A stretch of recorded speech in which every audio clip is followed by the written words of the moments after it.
Good evening, guys. Welcome back to the channel. It's your boy Sly Geordie, and welcome back to F1 23 My Team Career Mode. Today is episode 10 for the Austrian Grand Prix. Last episode was the Canadian Grand Prix. We struggled quite a bit, but we were able to hold on for points. P9 is what we got, of course, and yeah, in the standings we're looking pretty good as well. Obviously best of the rest in terms of Red Bull, Ferrari, Mercedes, McLaren and Aston Martin. Those guys are going to be a little bit uncatchable.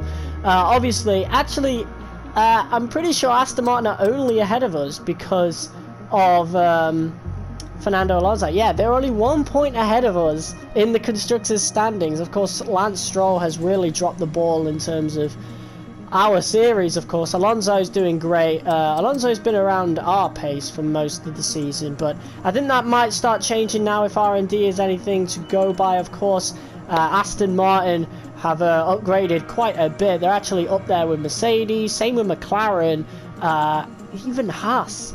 The amount of improvements that Haas have made this season is blowing my mind. Of course, we're making some pretty good improvements as well. We're actually just within touching distance of AlphaTauri, which is great. And in terms of the R&D in progress, we have 3 R&D things in progress. So we could work on something for the powertrain. We've got some upgrades unlocked, so could do the ignition system, or we could maybe wait until other things are done. In terms of facilities, we obviously want to do extra for the chassis and durability, and quite honestly, I did mention it last episode, but I never really noticed it in this mode.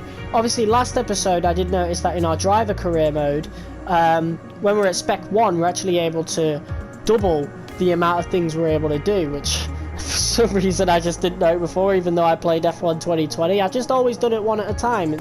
Strange.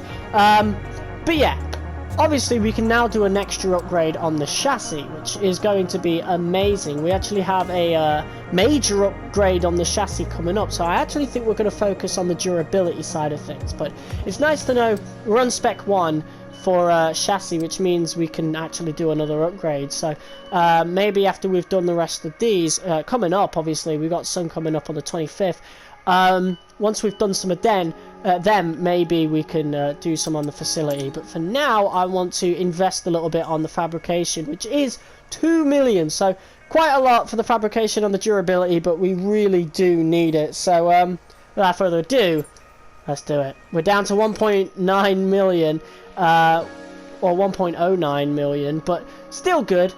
Still got enough to pay Felipe Drugovic's contract, so things are good. We're now going to be Spec 1 on the durability. We're also Spec 1 on aerodynamics and powertrain, but what matters is the fabrication, and we're able to do double upgrades on the ones that need it most, quite frankly, if you have a look at the development potential right now.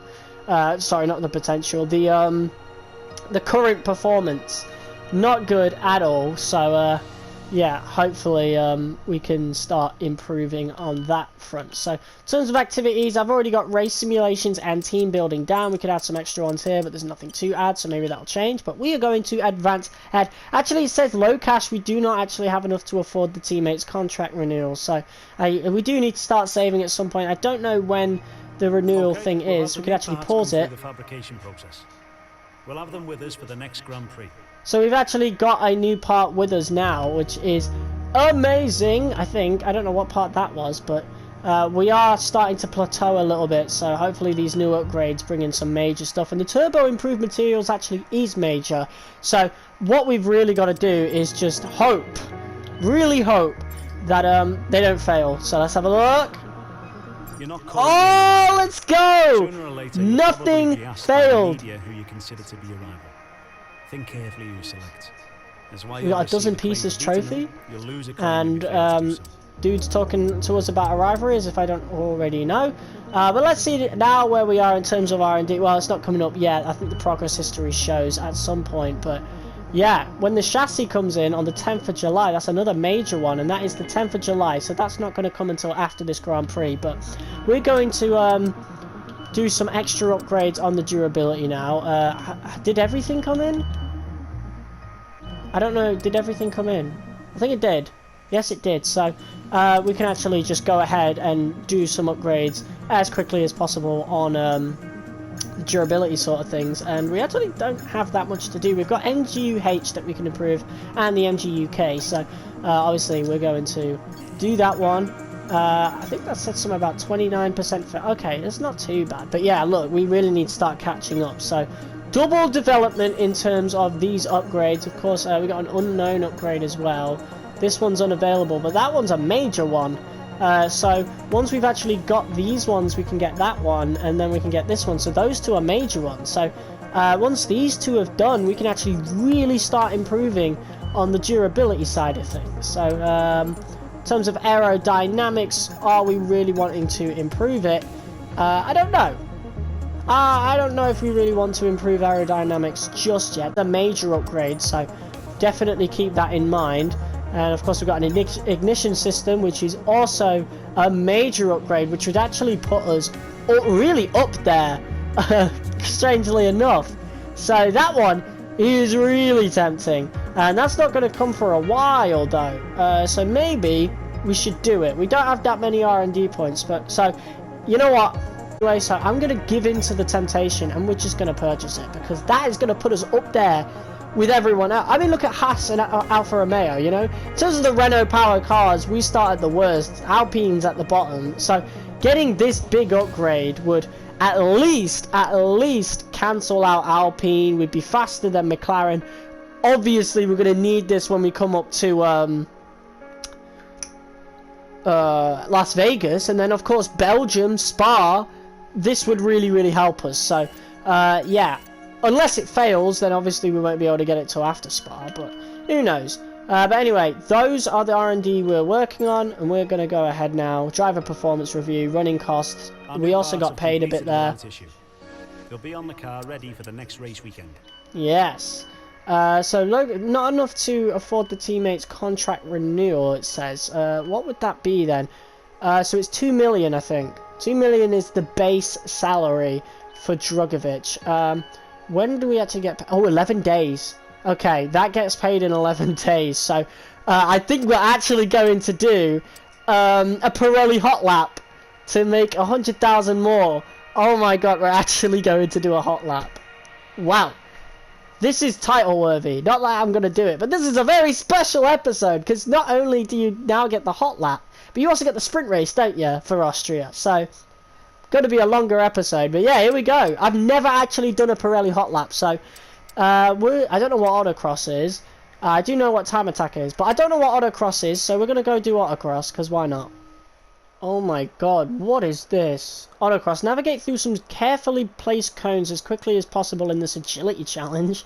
Take care to avoid hitting or missing the cone gates, however, as these will incur time penalties. Okay. The Ferrari Roma. I've never heard of this car, but I like it. Oh my god! This is weird! Oh my god, this is weird. Okay, we're still on F123, by the way. Oh my god, okay. This car looks gorgeous. This looks more like an Aston Martin, if I'm being quite honest. Oh, this is weird, you know. Alright, big braking. Of course, the car doesn't have nearly as much agility as an F1 car does. This is so weird, you know. I oddly like the fact that these cars are here, but yeah. Oh my god, okay, brake. Ah! And you might be noticing that we're doing this live as well. Live commentary. Usually I record over it. I'm still going to do that for the rest of the video, but I thought for our very first reaction of a Pirelli Hot Lap, may as well put on the commentary. We're going to miss it! Damn it! Oh, and it's +10! That is harsh! That is so harsh! Okay, right. I gotta remember that we gotta brake a lot earlier for these cars. Jesus, +10 seconds! That is so harsh! But, yeah. Oh my god! How did I do that? That was beautiful. We're wearing the full race suit inside. I'm actually wearing Verstappen's race helmet, I think. Or am I? I think that's Verstappen's Miami helmet. I don't know. But I think we're going to get bronze. Or did we just get silver? I don't know. Yeah, we just got bronze. That was weird. That was a whole nother level of weird. What is that doing in the F1 game? Part of me likes it, but I don't know. And it's nice to hear this theme instead of the bloody F1 theme all the time. That was just all kinds of odd, but that'll definitely help us on the financial side of things, because again, we're paying Drugovic's contract renewal after the Austrian Grand Prix. So obviously we're going to want to do really good at the Austrian Grand Prix so we get paid in our sponsorships as well. So I don't think we need to worry too much, but who knows. Let's actually have a look in terms of contracts, not contracts, sponsorships. So score more points than the team directly above you in the vehicle performance comparison. That gives us 210k. And then we've got this one right here that gives us 178k. So yeah, we could get 380 odd thousand if we can score at least 3 points at Austria, which I think we could. We could have a look at the is it where am I looking for? Right, yeah, this is what I'm looking for. I don't know what happened there. We could put in a new ICE, a new MGUK, same with the no, not K, but we could put in a new MGUH. What round is this? This is round 10, so we're not. I think we're almost halfway through the season. But is it worth putting these in? I don't know. Obviously, I still have to do the practice sessions. I think the energy store will definitely need to do that. But I think in terms of the race, I think what we'll do is the practice sessions and qualifying with all these worn parts, or at least the ones. So the ones we'll want to replace is the ICE, the MGUH, and the energy store. So I think what we'll do, we'll do the practice sessions and our qualifying sessions with all these as they are. Or actually, maybe we could do them all, because then we got the sprint race as well. I don't know, man. We'll have to think about it. But I think actually what we'll do is replace the energy store, the MGUH, and the ICE after the sprint race. I think for the race, for the full length race, we'll have new parts. But, you know, for everything beforehand, I think we'll stick with these worn ones. I think that's what we'll do. Anyway, let's get into Austria. The Red Bull Ring! Let's do it. Alright, so here we are, back in the data center. And, bit of, maybe a roadblock. Qualifying and the sprint race will both be in the wet, whereas the race is actually fully dry. Like, this episode's gonna be amazing. Like, it has the makings to be amazing. And practice 1 was basically half and half. Practice essentially was wet at the start. Like, I went on full wets onto inters, and then at the end we were on mediums, and our pace is looking pretty good. I actually finished 3rd out of everyone who ran on the dries in the practice session, and Drugovic was there as well, although he finished last out of everyone that was on the dry, so we don't know where his overall pace would be. But yeah, the setup I'm running is maximum top speed. Originally the game defaulted to just increased, but we're on maximum, so I don't know how that's going to benefit us going into these, but I know in the wet we're not the greatest. So qualifying in the sprint we might actually struggle a little bit, but I know on the dries we're going to be really fast and we're going to be pretty good. So we're going to take the risk for qualifying and the sprint. Hopefully, obviously, we do like all three qualifying sessions, don't we? Well, that's if we make it to Q2 and Q3, because last episode we didn't even get out of Q1, but I think we're definitely getting out of Q1 in this one. But basically, I'm hoping that as the sessions, you know, progress, the track gets drier, which would definitely benefit us. Practice 2, I don't know why that exists, to be quite honest, in between qualifying. Like, why is there a practice session after qualifying? Because I've played practice 2 after qualifying myself. I did it in Baku, and this is how I found out you just can't change the setup in practice 2 after qualifying in a sprint weekend. So practice 2 is kind of just pointless. I mean, it has more point here in terms of R&D, so maybe that's what it is more for. But in terms of like testing out setups, yeah, once you start qualifying, it's parc fermé. So I don't know, but yeah, let's get into qualifying, and hopefully we get ourselves a good position in the sprint. And regardless, the sprint is also technically a glorified qualifying for the race. So let's see how we do.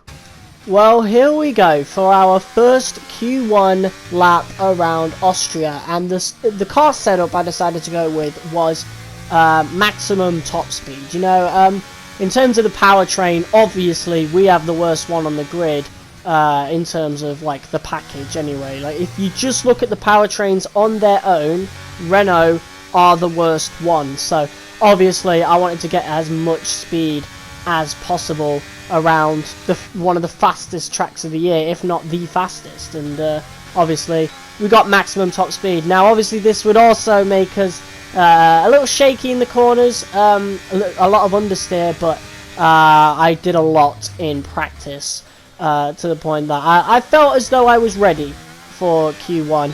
And honestly, obviously we've got wet weather coming soon. I'm sorry I'm saying obviously so much. Sorry, I'm tired, okay? We've got wet weather coming up next, so I don't know when that's going to happen. That could happen at any point during these sessions, so we really want to make the most of these soft tyre runs. And honestly, this first run feels pretty decent. Of course, again, it is the first run. We don't really have much to compare it with, as Max Verstappen obviously sets the fastest lap. I would be really surprised if he didn't win around the Red Bull Ring, if I'm being quite honest, with the fastest car on the grid.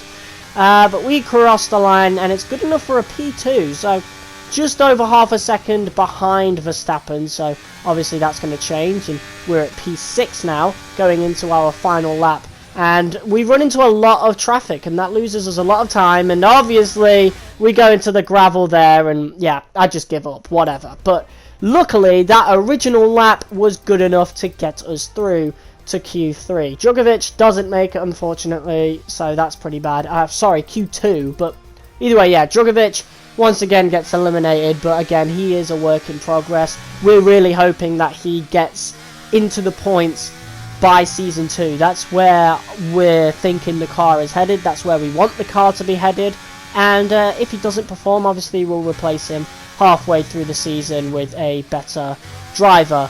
But I believe Djokovic can get really good, as we set another decent lap, good enough for P8. So good enough to get into Q3, and as I go to set another lap, oh, well, looks like the softs aren't the ideal tyre anymore. Within a couple of minutes, it has started raining, and it is raining heavy, to the point that, like, yeah, there's just no grip around the track. We go in, and we barely make it through to Q3 with that original soft tyre lap time.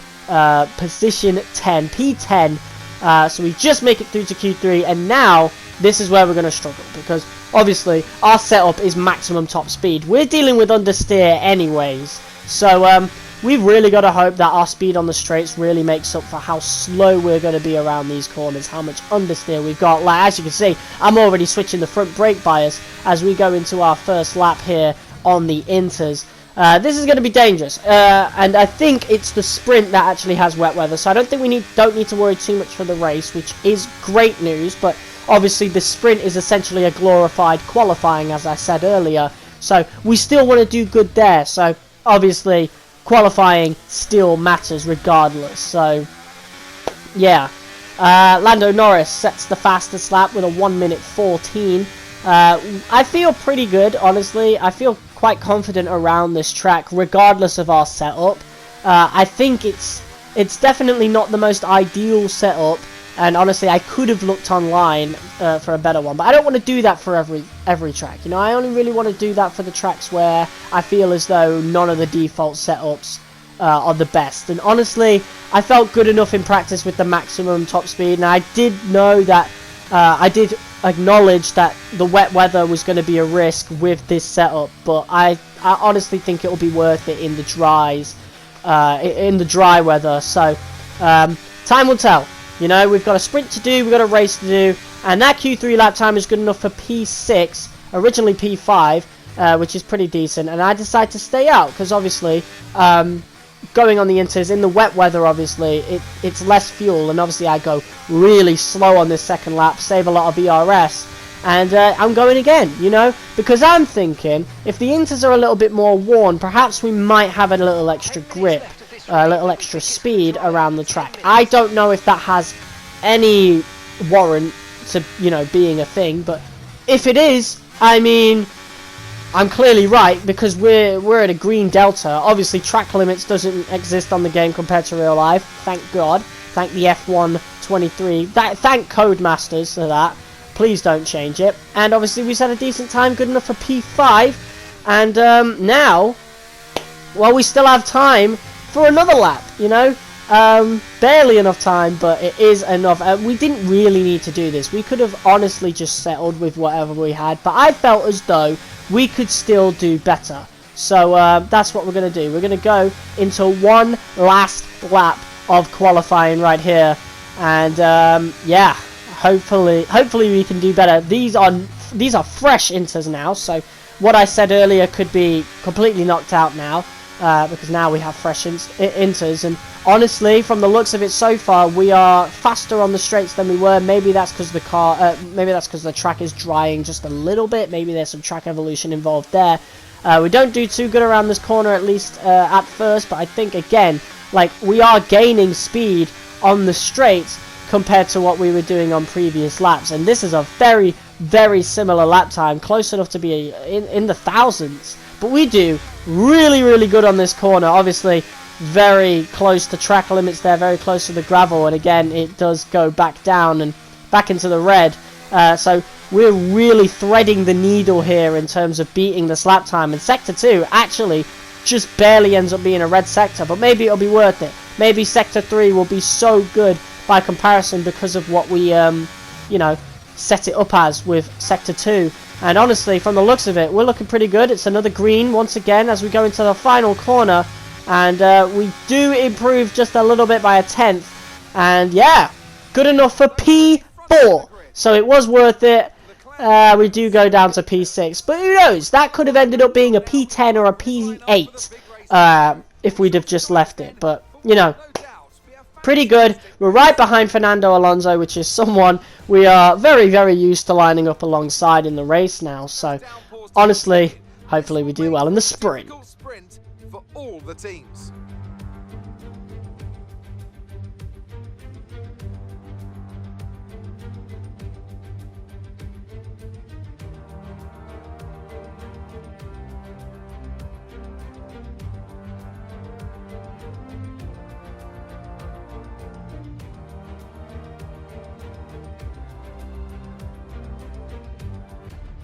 Let's run you through the driver grid order for today's exciting sprint.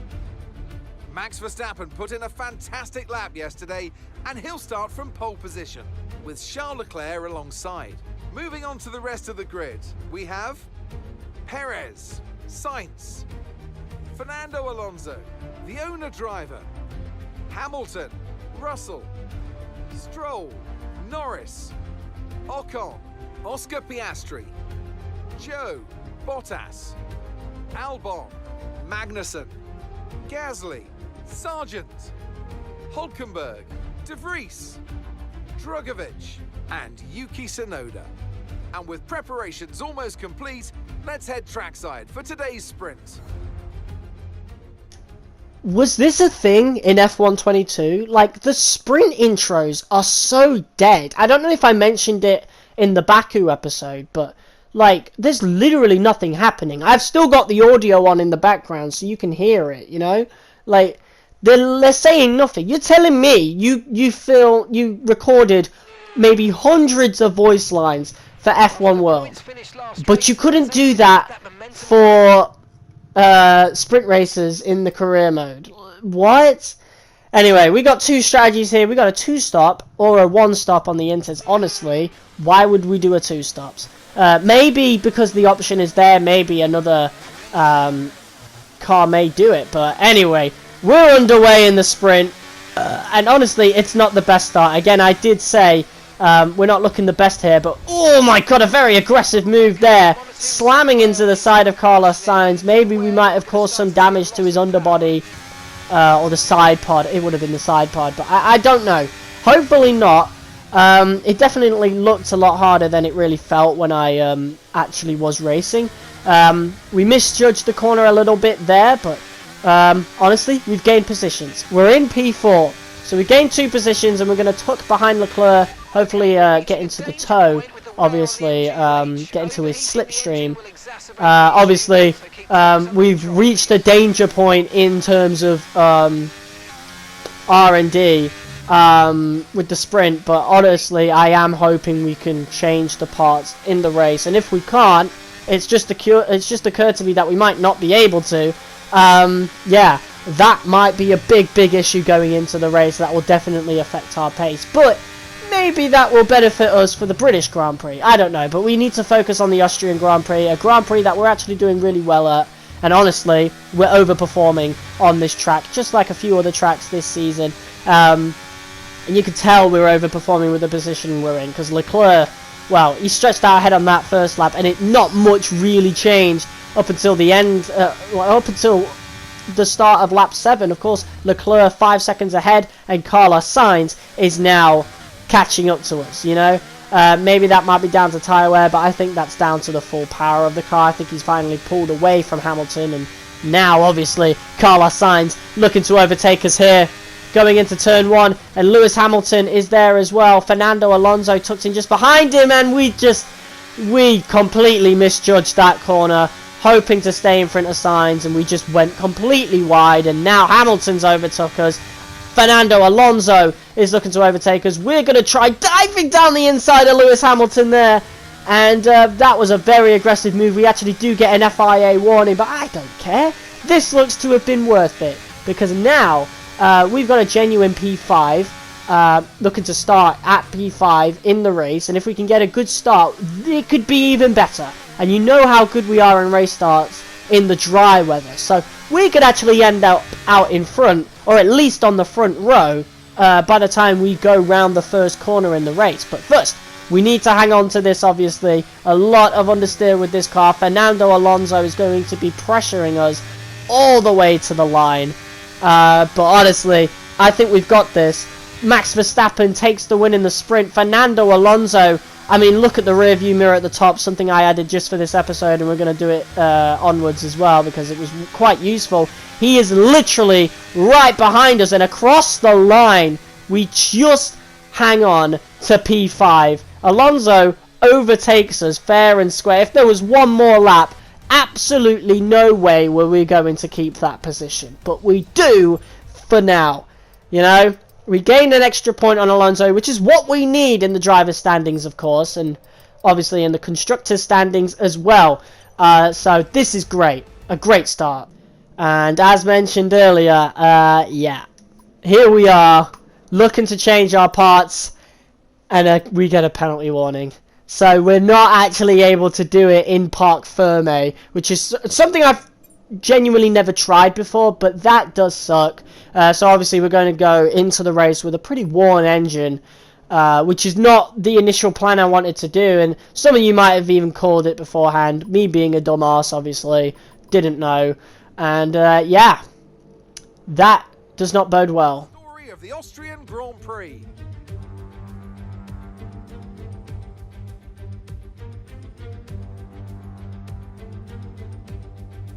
The Spielberg circuit then is situated 700 metres above sea level, with just 10 corners making up one of the shortest laps of the season.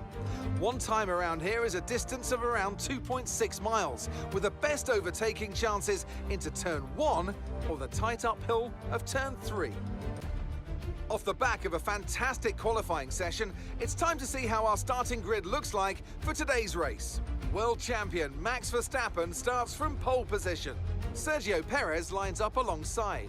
Looking down the rest of the grid, we have Leclerc, the owner driver, Fernando Alonso, Hamilton, Russell, Stroll, Sainz, Norris, Oscar Piastri, Albon, Ocon, Joe, Bottas, Magnussen, Gasly, Hulkenberg, Sargent, Tsunoda, De Vries, and Felipe Drugovich.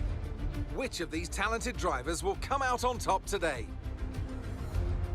A warm welcome to Anthony Davidson, who's beside me in the commentary box today. Let's have a chat about Williams. What do you make of their performance so far this season? Well, the atmosphere within that team seems very positive at the moment. Everyone seems like they're in great spirits and having a lot of fun doing what they do, and that's definitely contributed to the performances we've seen. I think that might be another glitch. I'm not sure. Because, like, every time they're talking about Williams, bro, they're not doing anything in my season, to be quite frank. So I don't know why the commentary just always delves towards Williams. But our strategy, we're going to start on the softs, and we're going to go to mediums, I think. I think that's going to be our strategy right here. So, yeah, let's do it.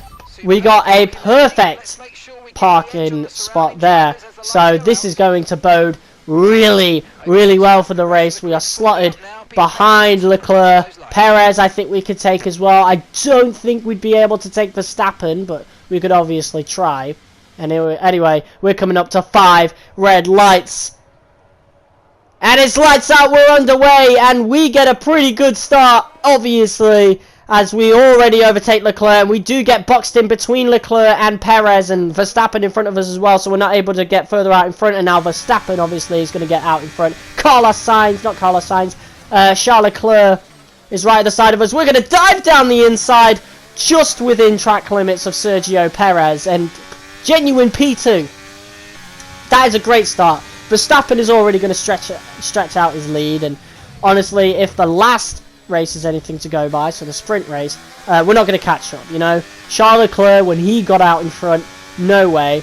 So obviously, Perez and Leclerc, we're going to definitely struggle with them, but Fernando Alonso, we could really, really fight for P5 here, so, you know, and I say that, we are out in P2. We can actually defend this still. I'm pretty good at defending in this game, and Austria has some pretty good DRS spots to facilitate my defending as Leclerc goes down the inside. We're getting really close to the back of his car there. Could have knocked off our front wing, but I've clearly gotten better since the start of this game because we just didn't crash there. Perez overtakes us now. We're going to go down the inside, and yeah, we misjudged that corner a little bit. Hamilton really dove there, and we gave him a little love tap. I steered into him a little bit on purpose just to spite him. Big love tap, and we might dive down the inside here. No, we're not. We're going to try and tuck in behind Perez. Actually, I think we could probably outpace Perez here, which is really weird considering we're on the Renault engine and he's on the Honda, well, the Red Bull powertrains. But I think now this is the time where we're going to squeeze Perez out there, and this is the time where Leclerc is now going to stretch out in front. So now we need to fight for P3, and honestly, maybe Perez has a little bit of an issue with his car. Maybe he's lacking focus because we outpaced him there fair and square on that straight, but maybe he woke up by lap 9 because now he's looking to overtake us. Leclerc and Verstappen, they are well out in front. Absolutely no way are we catching up to them. And we managed to keep the lead on Perez, but now Perez is overtaking us. Leclerc going around the other side. Fernando Alonso's just behind us. We're going to try and tuck at the side of Leclerc. Oh my god! And Fernando Alonso is quickly becoming my new arch nemesis in this game. He has spun us out here, and as we entered back onto the track, Alexander Albon, of all people, another old rival, slams into our side pod, causes damage to our underbody, and we fall to P7. So, not the worst in the world, but we've lost about 4 seconds to Fernando Alonso, and there's just no way we're catching up now. Lap 10, obviously, we are really struggling. Obviously with the damage to the underbody, but also the tyre wear, so we are going to pit. And I'm thinking of changing the strategy. I might pit for hards. I'm going to pit for hards because I know we're going to be able to get some track position, but I think with the underbody damage, we're not going to have as much pace as I thought we could have. So this might be a risk. This could really hurt us in the long run, but it also might be a good idea really late on in the race if we're in a good position to try and retain that track position. And of course Alonso is now in the mediums. He stays out 4 seconds in front, and another old rival, Valtteri Bottas, this season overtakes us here. We're not going to be too worried about that though, because obviously those mediums are going to wear out eventually, and we know we're quicker than the Alfa Romeo. We know we're better than Bottas, so we're going to get the overtake here very slowly on the hards, but we're not using ERS neither, and honestly I don't really feel the need to. We're going to squeeze Bottas out here on this turn and get a really good exit there, gaining a lot of time, over half a second on Bottas there. And this is what we're going to want to stay with. We're going to want to keep P8. There is no way we're going to catch up to Alonso now. It's just way too late. But everyone behind us is genuinely slower than me, and of course that's how it works out. We're just not able to catch up to Alonso. He gets so far ahead. I cannot believe he didn't get a penalty or anything for that. As we head on to the last lap of the Grand Prix, and yeah, we got a P9. Obviously George Russell ended up overtaking us. I didn't show a replay of it because I mean I didn't show the footage of it because quite frankly we were clearly not going to fight George Russell. I let him by. He's way quicker than us. Obviously we just want to stay in the points, and yeah, that's what we've done here. Lance Stroll isn't going to catch up to us because at this point the medium tyre wear is definitely affecting him. But yeah, I really hope Codemasters works on some of those penalties, because Fernando Alonso literally T-boned us. He literally took us out. He had no business doing that. There was absolutely no need to do that, and I cannot believe he got away with it. I'm pretty sure in online that would have been a penalty, but somehow, some way, that just wasn't a penalty in career mode. And yeah, we're using the rest of our ERS to make sure we stay out in front of Lance Stroll, and honestly limiting the damage after what happened with Alonso there, and obviously the engine wear. I felt really good about myself getting a P9, getting those 2 points, and obviously after the 4 points that we got in the sprint race, we obviously did our little clause on the sponsorships as well, so we are getting extra money to pay off Drogovic's contract. And again, I am sorry for saying obviously so much. I am pretty tired filming this episode, but yeah, there you go. I felt pretty good about that, all things considered. How do you think they were able to set themselves apart today? I really feel the track layout combined with the track temperatures we saw today suited their car. These cars come alive when the tyres are just at the right temperature, and the driver did a great job managing that as well. They just look so comfortable out there. It's like anything, it always looks so easy when it all just clicks. Red Bull are our winners today after showcasing some incredible driving. There's been a huge push from them lately to stay competitive with the other teams, and they're certainly proving themselves. Well, there you have it, guys, and now we just look forward to our next race, the British Grand Prix, our home race. So obviously I'm going to have a special livery ready, and obviously we're also, and again I keep saying obviously so much, it's honestly pissing me off, I am sorry. But yeah, we are going to have all new engine parts added on for the British Grand Prix. Obviously we're not going to have new R&D just yet. We're still going to wait a little while for that, but yeah, new parts going into the British Grand Prix. We're going to be a much faster car, but all things considered, a P8 in the whole of the weekend in terms of how many points we got. I'll take it, you know. But again, I am angry that Alonso didn't get a penalty at all, but hey, makes for a good thumbnail, and hopefully I get some good views out of it as well, because obviously that's, oh my god, I'm saying it again. Right, whatever. I'm just going to roll with it. Obviously, we're going to have that in the thumbnail, that in the title, so yeah. If that clickbaited you or whatever, thank you. Thank you for watching, and I hope you stick around for more. And obviously for those of you who've stuck around since the beginning, thank you so much. This series is doing so well. So much, like, I'm glad it's doing so well compared to what I genuinely was hoping was not going to happen, you know. A lot of I've been struggling for views on this channel because I just haven't had a focused direction, obviously, since Need for Speed decided to go next gen exclusive. You know, I tried delving into Call of Duty, but that's hit or miss in terms of how many views I'm getting. It's not consistent enough, and I'm just glad that we finally have a series on the channel that is consistent. So for those of y'all watching the F123 My Team and the F123 driver career, thank you so much. And this has been a longer episode, a special episode if you will, with the sprint weekend and the Pirelli Hot Lap, and the British Grand Prix is going to be the exact same thing, and that's special as it is because it's the home race. So yeah, let me know how you guys felt about this longer episode, and yeah, thank you all so much for watching. If you guys liked it, hit that like button as hard as you possibly can, comment, share and subscribe, and I'll see you in the next video. Until next time, peace.